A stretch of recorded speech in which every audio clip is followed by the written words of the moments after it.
नमस्कार, स्वागत है आप सभी का डीडी न्यूज के इस खास बुलेटिन एक्सप्रेस 100 में, जहां हम आपके लिए लेकर आते हैं राजनीति, मनोरंजन, देश दुनिया, खेल और व्यापार जगत की सभी बड़ी खबरों को एक्सप्रेस यानी कि फटाफट अंदाज में। मैं हूं आपके साथ भावना नैयर। तो देखें खबरें तेज रफ्तार से।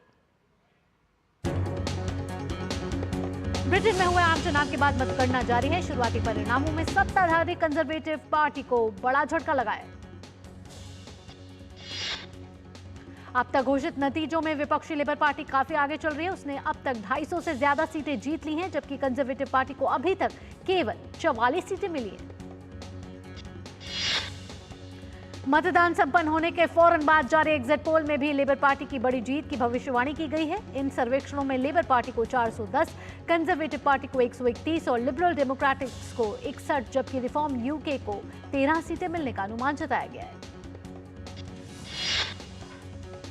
परिणामों में लेबर पार्टी की बढ़त बरकरार रही और एग्जिट पोल सही साबित हुए तो पार्टी के नेता कीयर स्टारमर ब्रिटेन के अगले प्रधानमंत्री होंगे। एग्जिट पोल सामने आते ही कीयर स्टारमर ने उनकी पार्टी पर विश्वास जताते हुए मतदाताओं का आभार जताया। लोकसभा में विपक्ष के नेता राहुल गांधी अलीगढ़ में हाथरस भगदड़ के पीड़ित के घर पहुंचे। 2 जुलाई को हुई भगदड़ में 121 लोगों की जान चली गई थी। हाथरस सत्संग हादसे में पुलिस ने अब तक 6 लोगों को गिरफ्तार कर लिया है। इनमें 4 पुरुष और 2 महिलाएं शामिल हैं। वहीं मुख्य आरोपी की तलाश में उत्तर प्रदेश समेत बाहरी राज्यों में भी छापे मारे जा रहे हैं। मुख्य आरोपी प्रकाश मधुकर पर 1 लाख का इनाम घोषित किया गया है। पुलिस के अनुसार सेवादारों ने भीड़ को रोकने के लिए कोशिश नहीं की और पुलिस के साथ सहयोग भी नहीं किया। सेवादारों के खिलाफ भी कार्रवाई की जा रही है। इस बीच सभी 121 मृतकों के शवों की पहचान कर ली गई है और उन्हें उनके परिवारों को सौंप दिया गया है। दिल्ली के मुख्यमंत्री अरविंद केजरीवाल की जमानत याचिका पर आज हाईकोर्ट में सुनवाई होगी। केजरीवाल फिलहाल 12 जुलाई तक न्यायिक हिरासत में है। केजरीवाल ने अपनी जमानत के लिए 3 जुलाई को याचिका दायर की थी। केजरीवाल ने सीबीआई केस में अपनी गिरफ्तारी और 14 दिन की न्यायिक हिरासत में भेजे जाने के फैसले को भी हाईकोर्ट में चुनौती दी थी। विदेश मंत्री डॉक्टर एस जयशंकर ने कजाकिस्तान के अस्ताना में आयोजित एससीओ शिखर सम्मेलन में आतंकवाद पर कड़ा प्रहार किया। उन्होंने कहा कि हम में से कई लोगों के लिए आतंकवाद सबसे अहम चुनौती है। कई राष्ट्र आतंकवाद का इस्तेमाल लगातार अस्थिरता के साधन के रूप में करते रहे हैं। विदेश मंत्री डॉक्टर जयशंकर ने कहा कि सीमा पार आतंकवाद का सामना हम भी कर रहे हैं। हमें किसी भी तरह के आतंकवाद के रूप या स्वरूप को न्यायोचित या माफ नहीं करना चाहिए। हमें आतंकवाद के वित्त पोषण का भी प्रभावी ढंग से मुकाबला करना होगा। विदेश मंत्री डॉक्टर जयशंकर ने कहा कि एससीओ को अपनी प्रतिबद्धता से बिल्कुल भी पीछे नहीं हटना चाहिए और इस मामले में हम दोहरा मापदंड नहीं अपना सकते। केंद्रीय गृह एवं सहकारिता मंत्री अमित शाह 102वें अंतर्राष्ट्रीय सहकारिता दिवस के अवसर पर शनिवार 6 जुलाई को गुजरात के गांधीनगर में सहकार से समृद्धि सम्मेलन को संबोधित करेंगे। 102वें अंतर्राष्ट्रीय सहकारिता दिवस की थीम है सहकारिता सभी के लिए बेहतर भविष्य का निर्माण करती है। सहकार से समृद्धि सम्मेलन के दौरान केंद्रीय गृह एवं सहकारिता मंत्री किसानों द्वारा नैनो उर्वरक की खरीद पर 50% सहायता की योजना का शुभारंभ करेंगे। केंद्रीय कोयला तथा खान मंत्री जी किशन रेड्डी ने राष्ट्रीय सिविल सेवा परीक्षा के मुख्य परीक्षा के उम्मीदवारों को पुरस्कृत करने का उत्कृष्ट पहल निर्माण पोर्टल का शुभारंभ किया। इस योजना का उद्देश्य प्रारंभिक परीक्षा में उत्तीर्ण उन उम्मीदवारों को 1 लाख रुपए की सहायता प्रदान करना है जिनकी वार्षिक पारिवारिक आय 8 लाख रुपए से कम है और जो अनुसूचित जाति, अनुसूचित जनजाति, महिला या थर्ड जेंडर से संबंध रखते हैं। आंध्र प्रदेश के मुख्यमंत्री एन चंद्रबाबू नायडू ने गुरुवार को दिल्ली में पेट्रोलियम और प्राकृतिक गैस मंत्री हरदीप सिंह पुरी से उनके आवास पर मुलाकात की। इस मौके पर केंद्रीय मंत्री हरदीप सिंह पुरी ने कहा कि यह एक शिष्टाचार भेंट थी। इस दौरान दोनों नेताओं के बीच राज्य के विकास से जुड़े कई मुद्दों पर चर्चा की गई। केंद्र सरकार पुश पुल तकनीक की 165 अमृत भारत ट्रेन चलाने जा रही है।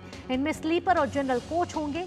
इसकी विशेषता यह होगी कि अमृत भारत को पुश पुल तकनीक से अधिकतम 130 किलोमीटर प्रति घंटा की रफ्तार से चलाया जाएगा।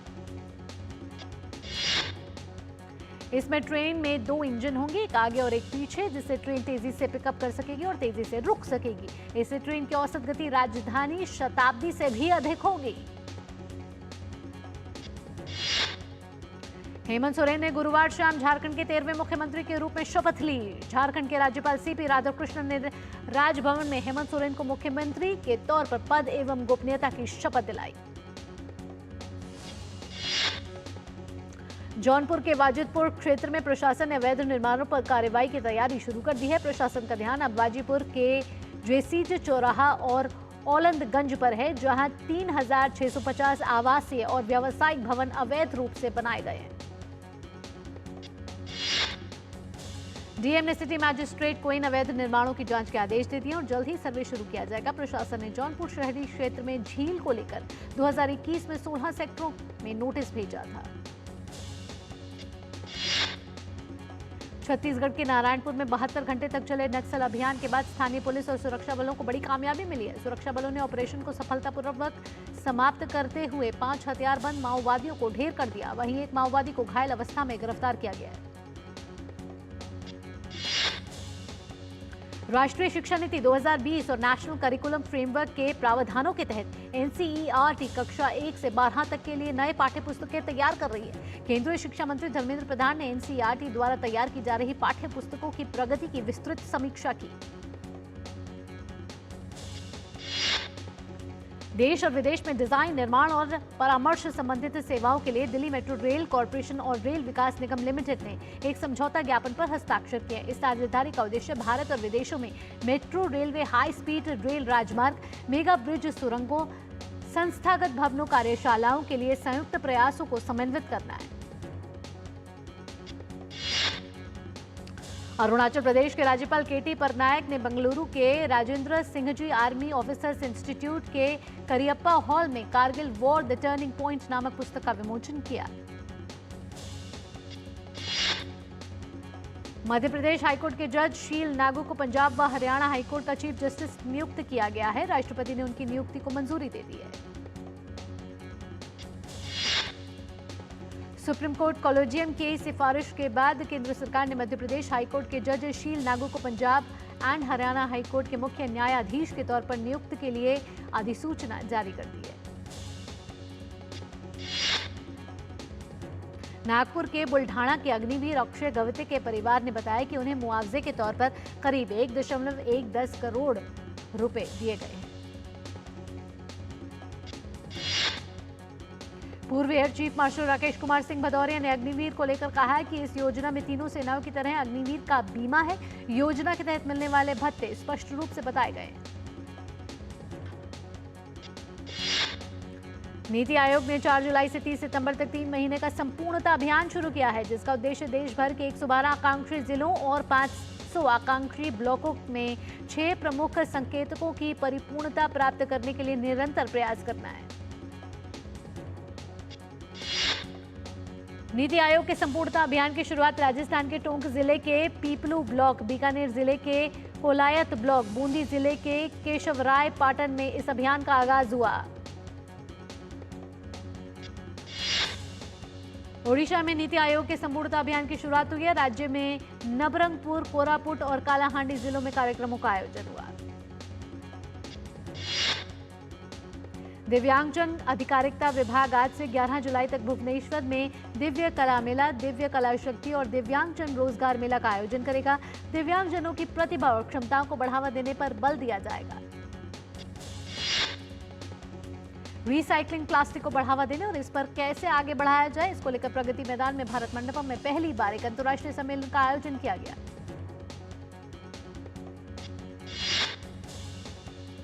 मानसून की दस्तक के बाद अब देश के कई राज्यों में झमाझम बारिश हो रही है। वहीं कुछ राज्य ऐसे भी हैं जहां पर भारी बारिश के साथ बाढ़ से हालात गंभीर हैं। मौसम विभाग ने पहाड़ी इलाकों के साथ ही समुद्री इलाकों में लोगों को नदियों और झरनों से दूर रहने की सलाह दी है। दिल्ली की बात करें तो आईएमडी ने अगले 4 से 5 दिन तक दिल्ली में भारी बारिश का पूर्वानुमान जताया है। मौसम विभाग ने कहा है कि आज और कल जम्मू कश्मीर, लद्दाख में भारी बारिश होने की संभावना है। उत्तर प्रदेश में कुछ जिलों में भारी बारिश, आंधी के साथ वज्रपात को लेकर अलर्ट जारी कर दिया गया है। वहीं उत्तराखंड की बात की जाए तो उत्तराखंड के कई इलाकों में बारिश का रेड अलर्ट जारी कर दिया गया है, जिसके चलते उत्तराखंड के 5 जिलों में छुट्टी घोषित कर दी गई है।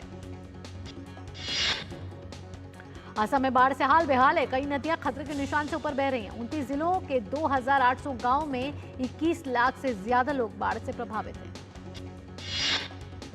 असम राज्य आपदा प्रबंधन प्राधिकरण के अनुसार असम में बाढ़ से मरने वालों की संख्या बढ़कर 52 हो गई है। प्रशासन ने बाढ़ प्रभावित इलाकों में 10 मेडिकल टीमें तैनात की हैं। अरुणाचल प्रदेश में भी कई जगहों पर बाढ़ जैसे हालात पैदा हो गए हैं। राज्य में कई प्रमुख नदियों का जलस्तर लगातार बढ़ रहा है। गुजरात की बात करें तो गुजरात में पिछले कुछ दिनों से जारी भारी बारिश के कारण कई शहरों में बाढ़ जैसे हालात पैदा हो गए हैं। गुजरात के जूनागढ़, सूरत, वलसाड़ समेत कई शहरों में जलभराव की स्थिति बन गई है।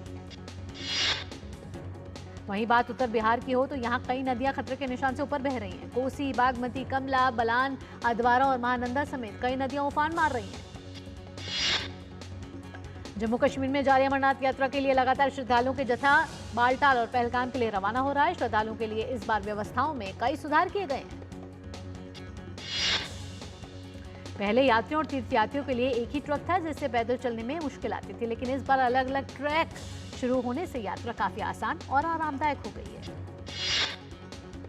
ओडिशा में भगवान श्री जगन्नाथ की पवित्र शोभा यात्रा की देखरेख के लिए पुरी के टाउन हॉल में ओडिशा के डीजीपी अरुण कुमार शाडंगी की अध्यक्षता में तैयारियों को लेकर एक बैठक आयोजित की गई। बैठक के दौरान जुलूस को सुचारू और दुर्घटना मुक्त बनाने पर जोर दिया गया। साथ ही डीजीपी अरुण कुमार शाडंगी ने भक्तों को उचित सेवा और सुरक्षा प्रदान करने पर भी जोर दिया। यहां रुक रहे हैं छोटे से ब्रेक के लिए। ब्रेक के बाद भी रफ्तार भरी खबरों का सिलसिला यूं ही जारी रहेगा। आप देखते रहिए जीटी न्यूज। जिन्होंने यूज किया है वो जानते हैं असली हींग का स्वाद। MDH सुपर हींग, शुद्धता का असली तड़का। MDH।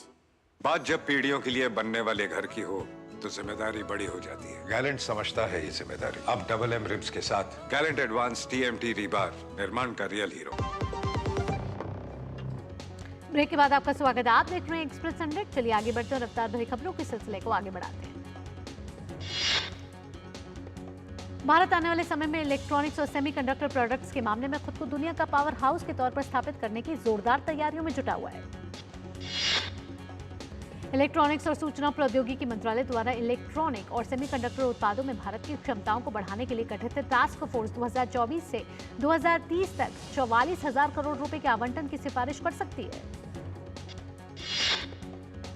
देश की शीर्ष 3 टेलीकॉम कंपनियां रिलायंस जियो, भारती एयरटेल और वोडाफोन आइडिया ने टैरिफ में 20% से ज्यादा की बढ़ोतरी का असर महंगाई पर भी होने वाला है। इस साल भी मकान खूब बिक रहे हैं। पहली छमाही में मकानों की बिक्री 11 साल के उच्च स्तर पर पहुंच गई है। 1 करोड़ रुपए से महंगे मकानों की बिक्री में सालाना आधार पर 50% से ज्यादा का इजाफा हुआ है। जोमैटो ने अपना hyper local delivery app extreme बंद कर दिया है। इसकी वजह कम मांग बताई जा रही है। एक ग्लोबल सर्वे में भारत और इंडोनेशिया और साथ ही सिंगापुर के साथ दुनिया के 3 सबसे आशावादी देशों में दी गई जगह। प्रमुख अर्थशास्त्री और नीति निर्माता एनके सिंह ने कहा कि देश 2047 तक विकसित भारत राष्ट्र का दर्जा हासिल करने की ओर बढ़ रहा है। एसबीआई ने 11 नई पहल की घोषणा की है। इनमें डिजिटल बैंकिंग सुविधाओं को बढ़ाना और 35 नए कृषि केंद्रीकृत प्रसंस्करण प्रकोष्ठ खोलना शामिल है। रिजर्व बैंक ने कहा कि पर्याप्त पूंजी के अभाव और आय की संभावना नहीं होने के चलते बनारस मर्केंटाइल सहकारी बैंक का लाइसेंस रद्द कर दिया गया है। आरबीआई ने कहा कि लाइसेंस रद्द होने के परिणाम स्वरूप Banaras mercantile cooperative bank limited Varanasi को तत्काल प्रभाव से बैंकिंग व्यवसाय करने से रोक दिया गया है। राष्ट्रीय कंपनी विधि प्राधिकरण ने एडिटेक फर्म बायजूस से कहा है कि राइट्स इशू से जुटाए गए धन तक उसकी पहुंच हो या ना हो, वह अपने कर्मचारियों का वेतन का भुगतान करता रहेगा। भारत की जीवन बीमा कंपनी LIC ने ग्राहकों की बदलती जरूरतों को पूरा करने के लिए एक नई योजना की शुरुआत की है। इस योजना का नाम जीवन समर्थ है और यह एजेंसियों में बदलाव लाने के लिए बनाई गई है। LIC ने इस बदलाव को करने के लिए एक्सपर्ट कंपनी AG केयरनी के साथ मिलकर काम करने का फैसला किया है। AG केयरनी LIC की मौजूदा एजेंसी व्यवस्था की पूरी समीक्षा करेगी और उसे बेहतर बनाने में मदद करेगी।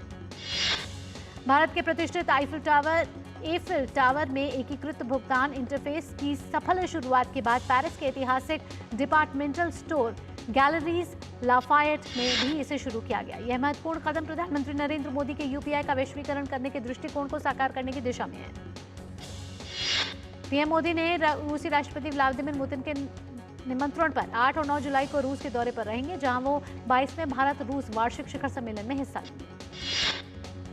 इस दौरान दोनों नेता भारत रूस के बीच बहुआयामी संबंधों की समीक्षा करेंगे और आपसी हित के समकालीन क्षेत्रीय और वैश्विक मुद्दों पर विचारों का आदान प्रदान करेंगे। बांग्लादेश की प्रधानमंत्री शेख हसीना 8 से 10 जुलाई तक चीन के दौरे पर रहेंगी। चीन के विदेश मंत्रालय ने कहा कि नया कार्यकाल शुरू करने के बाद हसीना की यह पहली चीन यात्रा है। माओ ने कहा कि अपनी यात्रा के दौरान वे राष्ट्रपति शी जिनपिंग और प्रधानमंत्री ली कियांग से मुलाकात करेंगे और सहयोग के दस्तावेजों पर हस्ताक्षर के लिए एक समारोह में शामिल होंगे। तूफान बेरिल ने कैमेन द्वीप समूह और जमैका में तबाही मचाने के बाद मेक्सिको को अपनी चपेट में ले लिया है। बेरिल ने मेक्सिको के शीर्ष पर्यटन रिजॉर्ट्स को भारी नुकसान पहुंचाया है। तूफान से कई इमारतें ध्वस्त हो गई हैं। तूफान बेरिल ने पिछले कुछ दिनों में कई छोटे कैरिबियाई द्वीपों में विनाश के कई निशान छोड़े हैं। ईरान के राष्ट्रपति इब्राहिम रईसी की हेलीकॉप्टर हादसे में मौत के बाद स्नैप पोल कराया जा रहा है। राष्ट्रपति चुनाव के पहले चरण में शुक्रवार को मतदान हुआ था। पहले स्टेज में कोई भी उम्मीदवार 50% वोट हासिल नहीं कर सका। इस चरण में टॉप के 2 कैंडिडेट के बीच मुकाबला होगा। रन ऑफ पोल के लिए आज वोटिंग होगी। इसमें रिफॉर्मिस्ट लीडर मसूद पेजेशियान और कंजर्वेटिव सईद जलीली के बीच मुकाबला होना है। इटली के स्ट्रोम्बोली द्वीप पर ज्वालामुखी गतिविधि पर रेड अलर्ट जारी कर दिया गया है। अधिकारियों ने सिसिली के कैटिनिया हवाई अड्डे को बंद कर दिया है। एटना के वोरागिन ज्वालामुखी पहाड़ के मुख से ज्वालामुखी गतिविधि 4 साल के बाद इस सप्ताह जोरदार विस्फोटकों के साथ तेज हो गई है। प्रधानमंत्री नरेंद्र मोदी ने पेरिस ओलंपिक में जाने वाले भारतीय खिलाड़ियों के दल से मुलाकात की। उन्होंने इस मुलाकात की video social media platform x पर साझा की। प्रधानमंत्री ने सोशल मीडिया पर अपने पोस्ट में लिखा कि मुझे पूरा विश्वास है कि हमारे एथलीट अपना सर्वश्रेष्ठ प्रदर्शन करेंगे और भारत को गौरवान्वित करेंगे। उनकी जीवन यात्रा और सफलता 140 करोड़ भारतीयों की उम्मीद देती है। मौजूदा चैंपियन नीरज चोपड़ा 26 जुलाई से शुरू होने वाले पेरिस ओलंपिक में भारत की 28 सदस्यीय एथलेटिक्स टीम की अगुवाई करेंगे। अंतर्राष्ट्रीय ओलंपिक समिति ने आगामी 26 जुलाई से पेरिस में शुरू होने जा रहे ओलंपिक गेम्स 2024 को लेकर दिशा निर्देश जारी कर दिए। अंतर्राष्ट्रीय ओलंपिक समिति के मुताबिक टीवी चैनल के लिए एक दिन में ओलंपिक गेम्स के अधिकतम 6 मिनट का ही कंटेंट उपयोग कर सकते हैं। ओलंपिक गेम्स में समाचार चैनल एक दिन में 3 न्यूज प्रोग्राम से ज्यादा नहीं प्रसारित कर सकते हैं। यहां रुक रहे छोटे से ब्रेक के लिए, जल्द हाजिर होते हैं। MDH का किचन किंग किचन में हो तो हम सब कुछ बना सकते हैं। बैंगन का भरता, आलू गोभी, भिंडी मसाला और भी बहुत कुछ। MDH मिठाई तो हमारे जमाने में होती थी। हाँ तो जाइए ना अपने जमाने में। रोमांस तो हमारे जमाने में होता था। पेमेंट भी उसी जमाने का है। अरे भैया डिजिटल पेमेंट करना सीखिए नए जमाने में। इजी, सेफ एंड फास्ट है। हमने तो इनको डिजिटल पेमेंट करना सिखा दिया। आपने ये सेल्फी लेते हैं, ये हमारे जमाने का है। RBI कहता है कि डिजिटल पेमेंट अपनाओ, औरों को भी सिखाओ। ब्रेक के बाद आपका स्वागत। आप देख रहे हैं एक्सप्रेस 100। खबरों के सिलसिले को आगे बढ़ाएं और खेल की खबरों का रुख करते हैं। साल के तीसरे ग्रैंड स्लैम विंबलडन में भारत के रोहन बोपन्ना और उनके ऑस्ट्रेलियाई जोड़ीदार मैथ्यू एबडन आज विंबलडन के दूसरे दौर में कोर्ट पर उतरेंगे। जर्मनी की जोड़ी से होगा उनका सामना। वहीं एक अन्य पुरुष युगल में भारत के यूकी भांबरे अपने फ्रांसीसी जोड़ीदार अल्बानो ओलोविटी के साथ दूसरे दौर का मैच खेलेंगे। सर्बिया के स्टार टेनिस खिलाड़ी नोवाक जोकोविच ने विंबलडन में दूसरे दौर की बाधा पार कर ली है। जोकोविच ने ब्रिटिश खिलाड़ी जेकब को हराकर अगले दौर में प्रवेश किया। ग्रीस के स्टीफानो सित्सिपास ने अगले दौर में प्रवेश कर लिया है। कड़े मैच में जापान के टैरो डैनियल को हराया। विंबलडन के महिला एकल में रूस की एलिना रिबाकिना ने दूसरे दौर में जर्मनी की खिलाड़ी को हराया। फ्रांस के अलेक्जेंडर ज़वेरेव ने विंबलडन के तीसरे दौर में प्रवेश कर लिया है। प्रतियोगिता के दूसरे मैच में ज़वेरेव ने अमेरिकी खिलाड़ी को हराया। वहीं विंबलडन के पुरुष एकल में ही खेले गए कन्या मैच में ब्रिटिश खिलाड़ी कैमरून नोरी ने अपने हमवतन खिलाड़ी जैक ड्रेपर को हराकर प्रतियोगिता के तीसरे दौर में प्रवेश कर लिया। अमेरिका के टेलर फ्रिट्ज ने विंबलडन के तीसरे दौर में जगह बना ली। दूसरे दौर में फ्रिट्ज ने फ्रेंच खिलाड़ी को हराकर अगले दौर में अपनी जगह पक्की की। विंबलडन के पुरुष एकल में खेले गए कन्या मैच में डेनमार्क के होल्गर रूने ने जीत दर्ज करके तीसरे दौर में प्रवेश कर लिया। होल्गर ने दूसरे राउंड में ब्राजीलियाई खिलाड़ी को हराया। दुनिया की नंबर 1 है टेनिस खिलाड़ी ईगा श्वांतेक ने विंबलडन के दूसरे राउंड में क्रोएशिया की पेट्रा मेट्रिक को हराकर तीसरे दौर में अपनी जगह पक्की कर ली। निर्देशक निखिल भट्ट और निर्माता करण जौहर गुनीत मोंगा की एक्शन थ्रिलर फिल्म किल आज सिल्वर स्क्रीन पर रिलीज होने के लिए तैयार है। अभिनेता अजय देवगन की फिल्म औरों में कहां दम था आज रिलीज होगी। अजय देवगन के अलावा इस मूवी में तब्बू और जिमी शेरगिल जैसे कई कलाकार मौजूद रहेंगे। अक्षय की फिल्म सरफेरा के जरिए वापसी करने के लिए तैयार है। इस फिल्म में उनके साथ एक्ट्रेस राधिका मदान और परेश रावल भी नजर आएंगे। एक्ट्रेस तृप्ति ड्रिमी की upcoming film bad news release के लिए पूरी तरह से तैयार है। तृप्ति के अलावा इस मूवी में एक्टर विकी कौशल और रैमी विर्क एक साथ नजर आने वाले हैं। राजकुमार राव, श्रद्धा कपूर और पंकज त्रिपाठी की most awaited horror comedy film स्त्री 2 15 अगस्त को सिनेमाघरों में रिलीज होगी। सलमान खान की फिल्म सिकंदर की शूटिंग चल रही है। इस फिल्म में सत्यराज भी नजर आने वाले हैं। पंकज त्रिपाठी और अली फजल की बहुप्रतीक्षित वेब सीरीज मिर्जापुर 3 आज रिलीज होने के लिए तैयार है।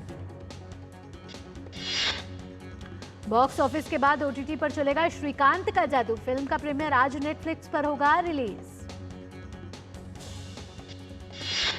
फिल्म भूल भुलैया 3 एक बार फिर दर्शकों को डराने और हंसाने के लिए तैयार है। इस फिल्म में एक बार फिर कार्तिक आर्यन रूह बाबा बनेंगे। कंगुवा इस साल की सबसे बड़ी और सबसे महंगी फिल्म है। शिवा द्वारा डायरेक्टेड इस फिल्म में सूर्या लीड रोल में है।